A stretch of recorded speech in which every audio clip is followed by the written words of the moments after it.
Atha Yoga Anushasanam. Namaste. Welcome to Unravel the Thread, a podcast for people who want to apply the Yoga Sutras to yoga practice and to life today. Available online at simple-yoga.org, where you can also find dozens of videos for practice, hundreds of articles, videos for chanting, and guided meditations to enrich your practice. I am Ruben Vasquez, your companion on this journey of exploration. I am grateful for your comments and questions. It really makes my day to know that Unravel the Thread is making a difference in your practice and in your life. This podcast presents excerpts from the book Unravel the Thread, the complete guide for living the Yoga Sutras today. It also offers practices inspired by the Yoga Sutras of Patanjali. If you love the podcast and want to support my work as an independent content creator, on the simple-yoga.org website, you can easily donate to keep the podcast going. Today, we will explore our second fundamental need, meaningful connection. In the previous episode, we explored the idea that each one of us has a strong need to feel our uniqueness, while recognizing that our uniqueness does not reside in our beliefs, preferences, inclinations, or habits. Furthermore, it was suggested that our uniqueness is not attached to anything that is temporary in ourselves. As a result, when we minimize our biases through regulating our tendencies, opinions, and beliefs, it is much more likely that we can participate in each unrepeatable moment in a genuine way. In a previous episode, we contemplated this essential question. Is the world hostile and dangerous, or is it a place of cooperation? This question is essential because it relates to our second fundamental need, the need to feel a meaningful connection. How we answer this question has a powerful impact on our attitude and perspective, often influencing what we perceive and how we perceive it. For instance, if I think that the world is dangerous and that everyone is trying to take advantage of me, when I see a stranger coming toward me, I may be predisposed to feel danger and to be defensive. In fact, I may be inclined to interpret this stranger's body language, demeanor, and appearance in a negative way. However, if my belief is that the world is a place of cooperation where most people are trying to do their best to be healthy and happy, I may interpret a stranger approaching in a different way. I may be willing to read their body language, demeanor, and appearance in a neutral or positive way. Reflect on this and notice if this sounds plausible to you.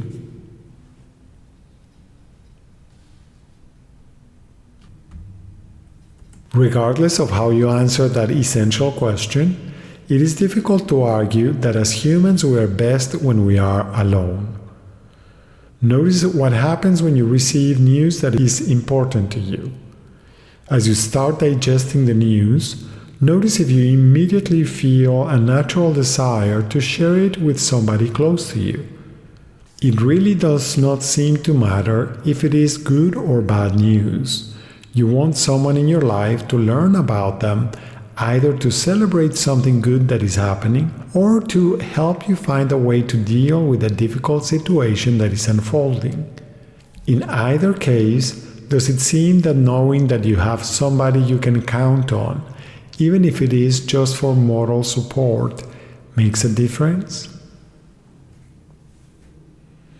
In a different context, even if you are a motivated and independent person, does it ever help to have a sympathetic ear to rehearse some ideas or to think through something you are trying to figure out or understand better? In other cases, Do you find a stronger motivation when you can develop an idea or project with somebody else? It often happens that even when we are working alone, we may feel compelled to do better when we know that the fruits of our labor are going to be shared with others. It is also the case that the presence of others competing with us can give us an impulse to do better.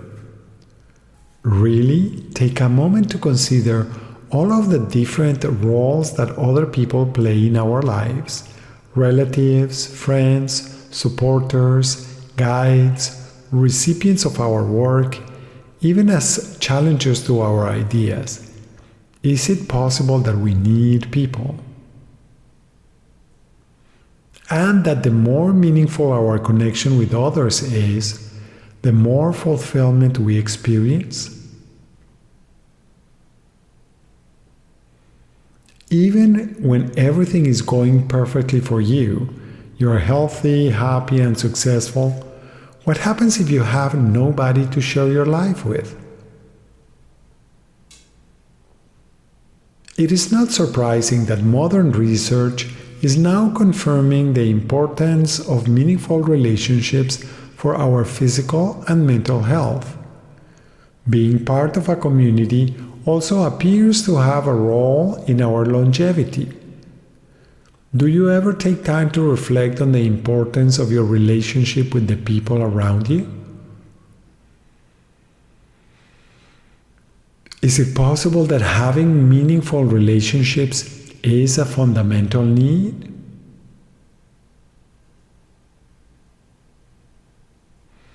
Does it seem that even your intentions seem to be strengthened when you include others as the beneficiaries of your effort and dedication? If so, what are you doing to cultivate meaningful relationships with yourself? With the people around you? And even with other people that you may not know?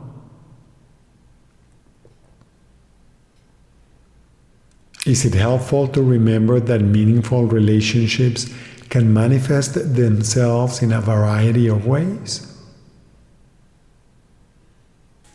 Also, to what extent is expressing your unbiased uniqueness and openness useful in establishing meaningful relationships with the world around you? As always, take your time to explore these questions. First, by contemplating the fundamental questions: how do I best access and express my uniqueness? How am I cultivating meaningful relationships? What is the relationship between my uniqueness and my relationships?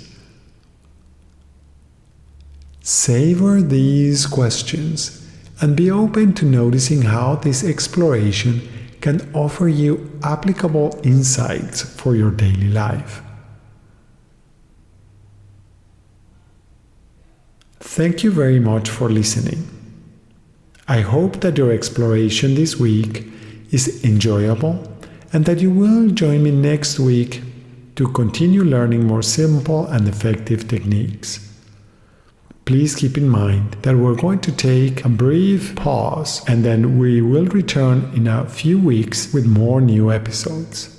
Remember, if you have questions when trying to apply these ideas, do not hesitate to contact me through my website simple-yoga.org. If Unravel the Thread is part of your day and you feel generous, I would appreciate it if you could support my work with a donation at simple-yoga.org. Thank you. And thank you also for your support by subscribing, liking, and sharing. Remember that you can have your own copy of Unravel the Thread. Until next time, Namaste.